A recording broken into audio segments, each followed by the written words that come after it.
નમસ્કાર મિત્રો, આજે હું તમારી સમક્ષ એક એવી ઘટના લઈને આવ્યો છું જે સાંભળ્યા પછી તમારી આંખોમાં આંસુ આવી જશે. આજની આ ઘટના આપણા સમાજની એક કડવી વાસ્તવિકતાને દર્શાવે છે. આજે દરેક મા બાપ એવું જ વિચારે છે કે એની દીકરી વિદેશમાં સાસરે હોય અથવા તો વિદેશમાં રહેતી હોય. આજકાલ ડોલરની ચમક અને વિદેશની લાઈફસ્ટાઈલનો મોહ એટલો બધો વધી ગયો છે કે આપણે આ જોવાનું ભૂલી જ જઈએ છીએ કે એના પાછળની સાચી હકીકત શું છે. બસ પાસપોર્ટ પર વિદેશનો સિક્કો લાગેલો હોવો જોઈએ. પણ આ આંધળી દોટમાં આપણી વહાલી દીકરીઓનું શું થાય છે? આજે મારે તમને રાજકોટની જ એક એવી દીકરીની વાત કરવી છે જેને એના મા બાપે હોશે હોશે અમેરિકા સાસરે તો વળાવી હતી, પણ પછી એની સાથે જે થયું એ સાંભળીને તમારું હૃદય કંપી ઉઠશે. જરા વિચાર તો કરો મિત્રો, જે દીકરીને જન્મથી લઈને સાસરે વળાવ્યા સુધી એક બાપે પોતાના કાળજાના કટકાની જેમ રાખી હોય, જેને એક ઉજરડો પડે તો આખું ઘર માથે લેતા હોય, એ દીકરી જ્યારે હજારો કિલોમીટર દૂર કોઈ પારકા દેશમાં તરફડતી હોય ત્યારે એ બાપની શું હાલત થતી હશે? તો મિત્રો, થોડો સમય કાઢીને આ ઘટનાને અંત સુધી જરૂરથી સાંભળજો, કારણ કે આ માત્ર એક વાર્તા નથી, પણ આજના સમાજ માટે એક લાલ બત્તી છે.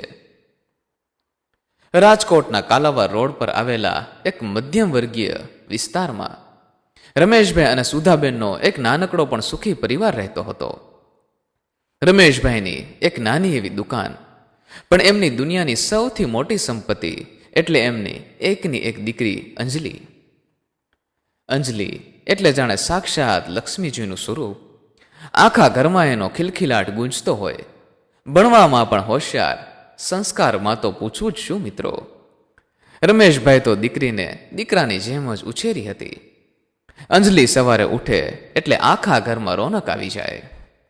મિત્રો, રમેશભાઈ આખો દિવસ દુકાને મજૂરી કરે, પરસેવો પાડે, પણ રાત્રે જ્યારે ઘરે આવે અને અંજલિ દોડીને એમના હાથમાંથી થેલી લઈ લે, એમને પાણીનો ગ્લાસ આપે અને વહાલથી પૂછે, પપ્પા આજે બહુ થાકી ગયા છો, લાવો હું તમારા પગ દબાવી દઉં.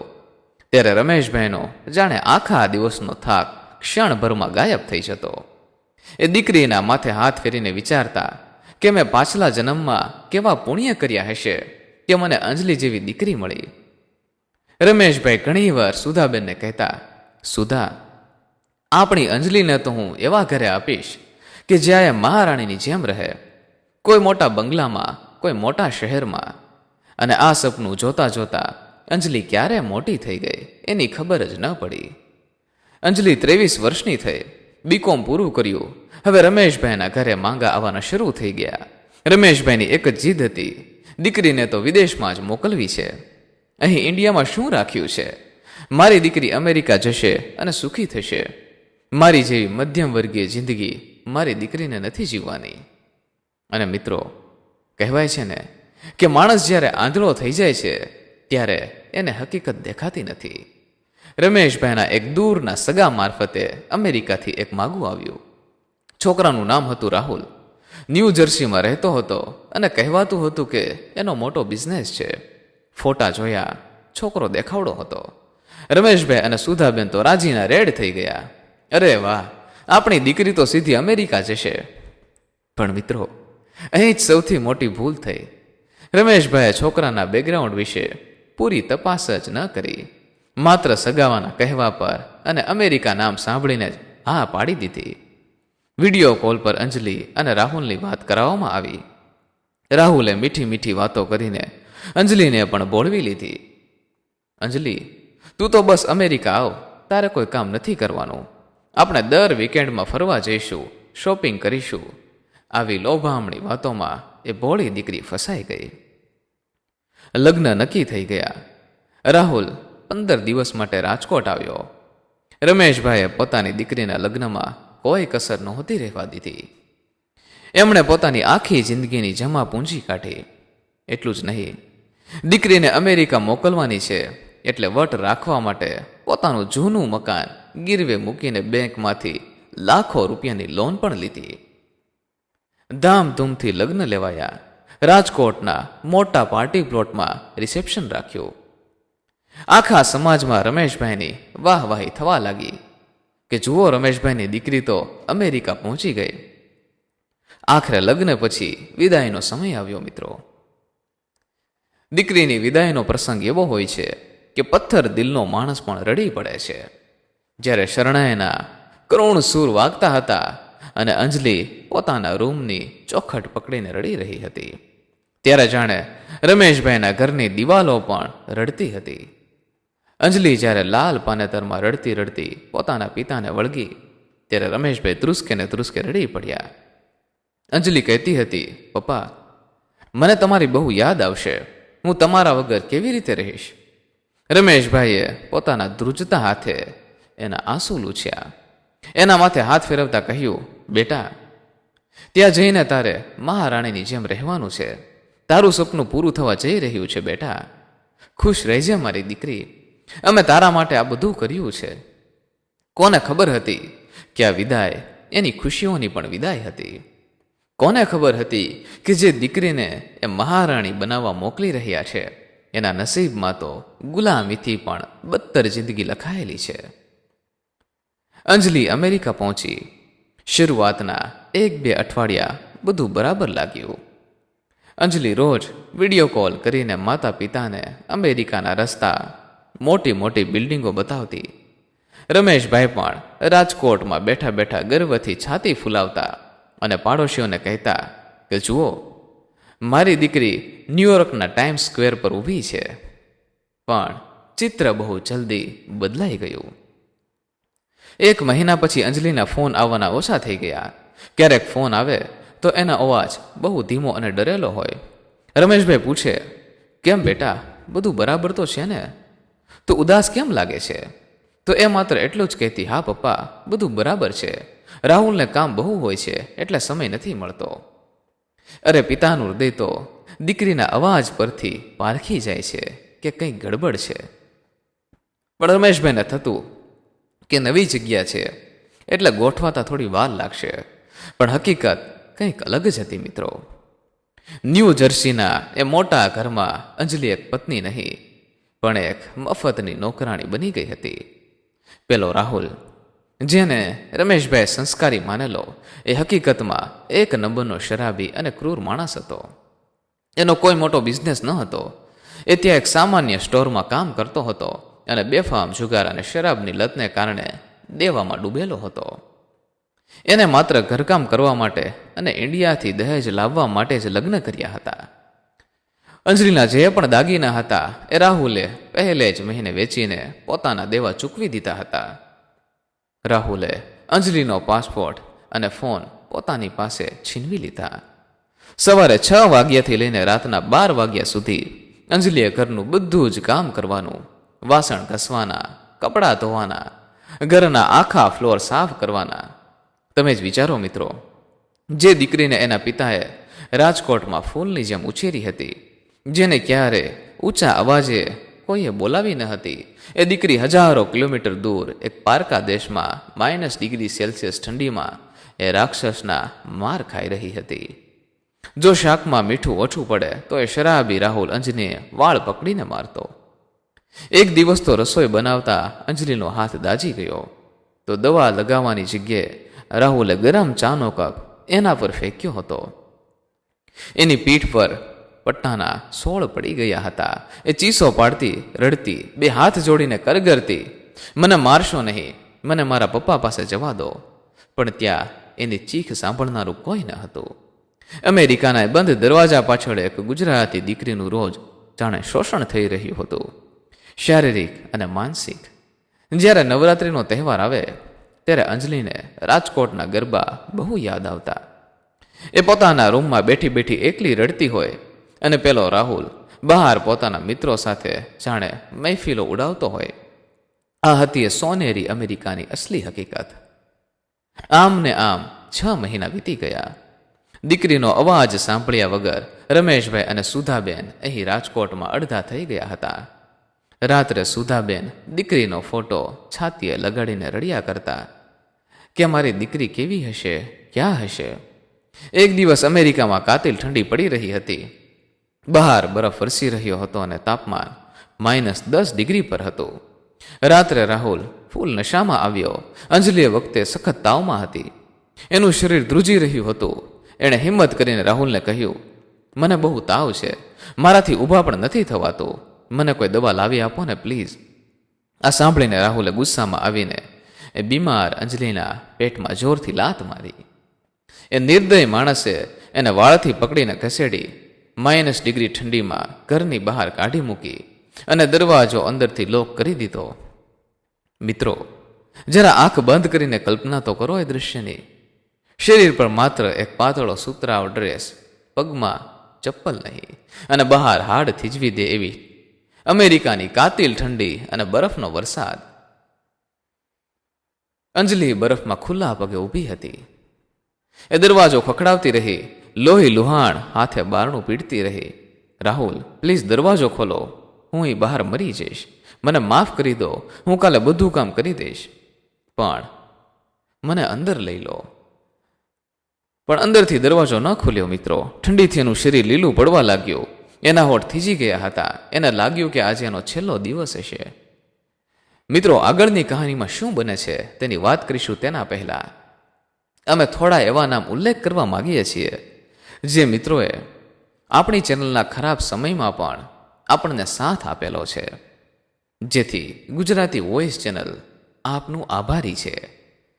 તે નામ આ પ્રમાણે છે: મયુરભાઈ રાઠોડ મુલુંડથી, સ્નેહાબેન પટેલ સુરતથી, રેખાબેન રાઠવા, સ્વાતિબેન ઓઝા, રમેશભાઈ પઢિયાર, ભાનુમતીબેન માણેક, ભાવિકાબેન સોહલિયા, બોટાદથી રચનાબેન મોરી, ઈડરથી મીનાબેન પંકજભાઈ પટેલ, ફરંગટાથી અશોકભાઈ ગોરડ અશોકભાઈ, જાલંધરા વિલાસબેન પટેલ કલાજી તથા મફીબેન રતનપુરા થરાદથી, અમેરિકાથી વિજેતાબેન દોશી.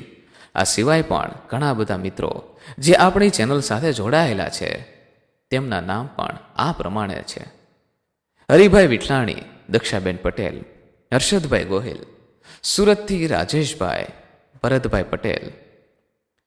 વહાલા મિત્રો, આ સિવાય પણ ઘણા બધા મિત્રો આપણી ચેનલ સાથે જોડાયેલા છે. મિત્રો, સમયના અભાવે જોવામાંથી કોઈ પણ નામ બાકી રહી જતા હશે તો તે નામ અમે આવતા એપિસોડમાં, આવતા વિડીયોમાં જરૂરથી ઉલ્લેખ કરીશું. અને નવા મિત્રોને અહીં ખાસ જણાવવાનું કે તમે પણ તમારું નામ અમારા વિડીયોમાં, અમારા એપિસોડમાં ઉલ્લેખ કરાવી શકો છો. તેના માટે દરેક વિડીયોના કોમેન્ટ બોક્સમાં આપના નામ સાથે સરસ મજાની કોમેન્ટ જરૂરથી કરજો, જેથી આવતા એપિસોડમાં અમે તમારા પણ નામનો ઉલ્લેખ કરી શકીએ. મિત્રો, ખાસ મિત્રો અહીં એ નોંધ લેજો કે જો તમે અમારી આ ચેનલને સબસ્ક્રાઇબ કરેલી હશે અને આપણા વિડીયોને લાઇક કરેલા હશે તો જ તમારા નામનો ઉલ્લેખ અહીં કરવામાં આવશે. તો ચાલો મિત્રો, હવે આગળની ઘટનામાં શું બને છે તેની વાત કરી લઈએ. અંજલિ રડતી રડતી બરફવાળી જમીન પર બેસી ગઈ અને રાજકોટનું પોતાનું હુંફાળું ઘર યાદ આવવા લાગ્યું. એના પપ્પાનો ચહેરો યાદ કરવા લાગી કે પપ્પા મને શિયાળામાં એક સ્વેટર પર બીજું સ્વેટર પહેરાવતા હતા અને આજે એણે આંખો બંધ કરી લીધી. ભગવાનની કોઈ કૃપા હશે કે ત્યાંથી પડોશમાં રહેતા એક ભારતીય પરિવારની ગાડી પસાર થઈ. એમણે અંજલિને બરફમાં બેભાન હાલતમાં, અર્ધકચરી હાલતમાં જોઈ એમણે તરત જ ગાડી રોકી, પોતાનું જેકેટ કાઢીને અંજલિને ઓઢાડી અને એને પોતાની ગાડીમાં બેસાડી દીધી. હીટર ચાલુ કર્યું અને પોતાના ઘરે લઈ ગયા. એમને જ્યારે ગરમ કોફી આપી અને પૂછ્યું કે બેટા, તારી આ હાલત કોણે કરી?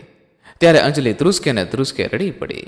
એના મોઢામાંથી શબ્દો નહોતા નીકળતા, બસ આંસુ વહી રહ્યા હતા. એ પાડોશીએ પોતાનો ફોન અંજલિને આપ્યો અને કહ્યું, બેટા, હમણાં જ તારા પિતાને ઇન્ડિયા ફોન કર, હવે ડરવાની તારે કોઈ જરૂર નથી. ભારતમાં ત્યારે અંદાજે સવારના 10 વાગ્યા હતા. રમેશભાઈ દુકાને બેઠા હતા, કોઈ ગ્રાહક સાથે વાતો કરતા હતા. અચાનક એમના ફોનમાં એક અજાણ્યા નંબર પરથી વિડીયો કોલ આવ્યો. રમેશભાઈએ આશ્ચર્ય સાથે કોલ ઉપાડ્યો. સામે અંજલિનો ચહેરો જોતા જ રમેશભાઈના હાથમાંથી ફોન પડી જતા માંડ માંડ બચ્યો. એમની આંખો ફાટી ગઈ. અંજલિના ચહેરા પર સોજા હતા, આંખ નીચે કાળા કુંડાળા પડી ગયા હતા, હોઠ ફાટેલા હતા અને આંખોમાંથી ચોધાર આંસુ વહી રહ્યા હતા. પપ્પા, અંજલિના મોઢામાંથી માત્ર આટલો જ એક દર્દનાક શબ્દ નીકળ્યો. બેટા, શું થયું તને? અંજલિ દીકરા, મારી ઢીંગલી, તું રડે છે કેમ? તારી આવી હાલત? રમેશભાઈ ગભરાઈ ગયા. એમનું આખું શરીર કાંપવા લાગ્યું. પપ્પા, મને બચાવી લો. આ લોકો મને મારી નાખશે પપ્પા. હું અહીંયા મરી જઈશ પપ્પા. મને મારા ઘરે આવવું છે. મને તમારી પાસે આવવું છે પપ્પા. પ્લીઝ મને અહીંથી લઈ જાઓ. મારાથી હવે નથી સહન થતું. અંજલિ ફોનની સ્ક્રીન પકડીને જાણે પોતાના પિતાની છાતીમાં ભરાઈ જવાની કોશિશ કરતી હોય. એણે વિડીયોમાં પોતાની પીઠ પર પડેલા મારના અને દાઝેલા નિશાન બતાવ્યા. આ દૃશ્ય જોઈને રમેશભાઈ, જે રાજકોટના એક મજબૂત અને ખુદદાર માણસ હતા, જે ક્યારેય કોઈની સામે નહોતા ઝૂક્યા, એ પોતાની દુકાનમાં બધાની વચ્ચે જાણે નાના બાળકની જેમ ચોધાર આંસુએ રડવા લાગ્યા. એમની છાતી ફાટી રહી હતી. જે દીકરીને એણે ફૂલની જેમ સાચવી હતી, એની આ દશા. એમણે રડતા રડતા સ્ક્રીન પર હાથ ફેરવતા કહ્યું, તું હિંમત રાખ બેટા, તું રડ નહીં, તારો બાપ હજુ જીવતો છે. હું કંઈ પણ કરીને તને પાછી લઈ આવીશ. આખી દુનિયા સામે લડી લઈશ, પણ મારી દીકરીને ત્યાં નહીં મરવા દઉં. મિત્રો, એક બાપ જ્યારે પોતાની દીકરી માટે લડવા ઊભો થાય ને, ત્યારે આખી દુનિયા સામે અને ખુદ ભગવાન સામે પણ લડી શકે છે. રમેશભાઈએ પડોશીઓની મદદથી અમેરિકાની પોલીસને આ બાબતમાં જાણ કરી. રમેશભાઈ પાસે દીકરીને પાછી લાવવાની ટિકિટના પૈસા પણ નહોતા રહ્યા. મિત્રો, એ બાપે પોતાની દુકાન અડધી કિંમતે વેચી મારી, પોતાનું સ્કૂટર પણ વેચી દીધું. પણ એની આંખમાં એક જ લક્ષ્ય હતું કે મારી અંજલિ તે અમેરિકામાં પોલીસ એક્શનમાં પણ આવી ગઈ. રાહુલની ધરપકડ થઈ ગઈ અને પહેલા પાડોશી મિત્રની અને ભારતીય એમ્બેસીની મદદથી માત્ર 15 દિવસની અંદર અંજલિનું પેપરવર્ક પૂરું કરીને એને ઇન્ડિયા પાછી લાવવામાં આવી. એ દિવસ ક્યારે ન ભૂલાય એવો હતો. અમદાવાદ એરપોર્ટ પર રમેશભાઈ અને સુધાબેન શ્વાસ રોકીને ઊભા હતા. ફ્લાઇટ લેન્ડ થઈ અને જ્યારે અંજલિ બહાર આવી, એને ઓળખવી પણ મુશ્કેલ હતી. એનું વજન 15 કિલો ઘટી ગયું હતું. એના ચહેરા પર કોઈ તેજ નહોતું રહ્યું, જાણે કોઈ જીવતી લાશ બની ગઈ હોય. એ જેવી બહાર આવી, એની નજર રમેશભાઈ પર પડી અને સીધી દોડીને રમેશભાઈને ગળે વળગી પડી. અને એરપોર્ટ પર જે હૈયાફાટ રુદન થયું. એરપોર્ટ પર ઊભેલા આસપાસના અજાણ્યા લોકો પણ આ બાપ દીકરીનું મિલન જોઈને પોતાની જગ્યા પર ઊભા રહી ગયા અને પોતાની આંખો લૂછવા લાગ્યા. અંજલિ બસ રડતી રડતી એક જ વાત કહેતી હતી, પપ્પા, મને માફ કરી દો પપ્પા. મારે હવે ક્યાંય નથી જવું. મારે કોઈ અમેરિકા નથી જોઈતું. મારે તમારી પાસે જ રહેવું છે. રમેશભાઈએ એને છાતી સરપી ચાપી દીધી. એ એના માથા પર હાથ ફેરવા જતા હતા અને ચોધાર આંસુએ રડતા જતા હતા. એમને પોતાની ભૂલ પર ભયંકર પસ્તાવો થતો હતો. એમણે હાથ જોડીને પોતાની દીકરીની માફી માંગી. મને માફ કરજે બેટા, મારી ઢીંગલી. તારા બાપને અમેરિકાનો અને ડોલરના મોહમાં આંધળો થઈ ગયો હતો તારો બાપ બેટા. મેં જ મારા હાથે તને નરકમાં ધકેલી છે. હવે તું ક્યાંય નહીં જાય, તારું ઘર અહીંયા જ છે દીકરી. તો મિત્રો, આ માત્ર અંજલિની વાર્તા નથી. આ આપણા ગુજરાતની, આપણા સમાજની, આપણા આસપાસના રસ્તાઓ પર રહેતી કેટલી એવી અંજલિઓની વણકહી વ્યથા છે, જે આજે મારે 2 હાથ જોડીને મારી આ ચેનલના માધ્યમથી દરેક માતા પિતાને એક વિનંતી કરવી છે કે હંમેશા તમારી દીકરીનું સાસરું એવી રીતનું શોધજો કે ક્યારે તમારે એના ભવિષ્યની ચિંતા ના કરવી પડે. દીકરીને પૈસા જોઈને નહીં, પરંતુ માણસો જોઈને પરણાવજો. આપણે ઇન્ડિયામાં છોકરો શોધવો હોય તો આપણે પાડોશીઓને પૂછીએ, એના સંબંધીઓને પૂછીએ, એની ઓફિસે જઈને પૂછપરછ કરીએ છીએ, છોકરાનું ખાનદાન તપાસીએ. પણ જો છોકરો અમેરિકાનો, કેનેડાનો કે લંડનનો હોય તો આપણે બધું જ ભૂલી જઈએ છીએ. બસ ગ્રીન કાર્ડ જોયું નથી કે દીકરી આપી દીધી. 2 ફોટા અને વોટ્સએપ કોલ પર આખી દીકરીની જિંદગી સોંપી દઈએ છીએ. આ કેટલી મોટી મૂર્ખામી છે. મિત્રો, વિદેશ ખરાબ નથી. વિદેશ જનારા બધા લોકો ખરાબ નથી હોતા, પણ વિદેશના મોહમાં આંધળા થઈ જવું એ ખરાબ છે. જો તમારી દીકરી માટે વિદેશથી માગવું આવે તો 100 વાર તપાસ કરજો. છોકરાનું બેકગ્રાઉન્ડ ચેક કરો. કોઈ સગા સંબંધી ત્યાં હોય તો એમને રૂબરૂ મોકલીને તપાસ કરાવો. ભલે થોડો સમય લાગે, ભલે થોડો ખર્ચો થાય, પણ તપાસ પૂરી કરજો. દીકરી એ કોઈ રમકડું નથી. દીકરી એ ઘરનું અભિમાન છે, ઘરની લક્ષ્મી છે. અને બધી બહેનોને પણ મારે ખાસ કહેવું છે કે લગ્ન એ જીવનનો એક પડાવ છે. ક્યારેય કોઈના દબાણમાં આવીને કોઈ પણ વસ્તુ સહન કરવાની કોઈ જરૂર નથી બહેનો. લોકો શું કહેશે એ ડરથી ચૂપચાપ આંસુ સારવાને બદલે અવાજ ઉઠાવજો. તમારા મા બાપ હંમેશા તમારી સાથે જ છે. એક છૂટાછેડા લીધેલી દીકરી ઘરમાં જીવતી બેઠી હશે ને તો મા બાપને ગમશે, પણ જો એની લાશ કે એના ત્રાસના સમાચાર આવશે ને તો એ મા બાપ જીવતે જીવ મરી જશે. મિત્રો, અંજલિ તો બચી ગઈ, કારણ કે એના પિતા સમયસર જાગી ગયા અને એક હિંમતવાળા પાડોશી મળી ગયા. પણ કેટલી અંજલિઓ આજે પણ વિદેશમાં એવા સોનેરી પાંજરામાં કેદ છે જેનો કોઈ અવાજ બહાર નથી આવતો. એ ત્યાં અંદર જ ઘૂંટાઈને રોજ મરી રહી છે અત્યારે પણ. જો તમને મારી આ વાત દિલ સુધી પહોંચી હોય, જો આ વાર્તા સાંભળતા તમારી આંખમાં જરા પણ ભીનાશ આવી હોય મિત્રો, અને જો તમને લાગતું હોય કે આ મેસેજ આજના સમાજ માટે, દરેક મા બાપ માટે અત્યંત જરૂરી છે, તો આ વિડીયોને એટલો શેર કરજો કે દરેક ઘર સુધી આ વાત પહોંચે. કોઈ રમેશભાઈ પોતાની વહાલી દીકરી માટે આંધળો નિર્ણય લેતા પહેલા 100 વાર વિચાર કરે. બસ એ જ આ વિડીયો બનાવવાનો મારો એકમાત્ર ઉદ્દેશ્ય છે. મિત્રો, જો આ કહાની તમને પસંદ આવી હોય તો એકવાર વિડીયોને લાઈક કરી કોમેન્ટ બોક્સમાં તમે કયા ગામથી આ વિડીયો નિહાળી રહ્યા છો તે જરૂરથી લખજો. અને આવી જ હૃદયસ્પર્શી કહાની સાંભળવા માટે આપણી આ ચેનલને સબસ્ક્રાઇબ કરવાનું ભૂલશો નહીં મિત્રો. વિડીયોને લાઈક પણ કરવાનું ભૂલશો નહીં. ફરી મળીશું મિત્રો કોઈ નવી કહાની સાથે. ખૂબ ખૂબ ધન્યવાદ. જય મા ગાત્રાળ. જય શ્રી કૃષ્ણ.